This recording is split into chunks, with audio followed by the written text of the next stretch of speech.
Meus amigos, o Salmo 119, versículo 146, o salmista diz da seguinte maneira: a ti invoquei, salva-me, e guardarei os teus testemunhos.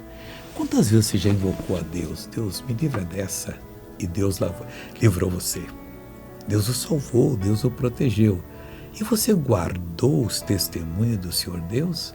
Ou deixou para depois? Não, não faça isso não. Seja uma pessoa grata a Deus. A partir de hoje, onde você estiver, quando falar alguma coisa, conta para as pessoas. Você sabe que um dia eu estava assim, e eu invoquei a Deus e Deus me ajudou. Principalmente se for um livramento fenomenal. Olha, não tinha jeito. E a pessoa vai ouvir, vai contar para outro.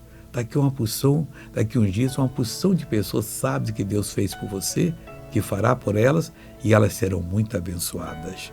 Vamos agora ver esse testemunho.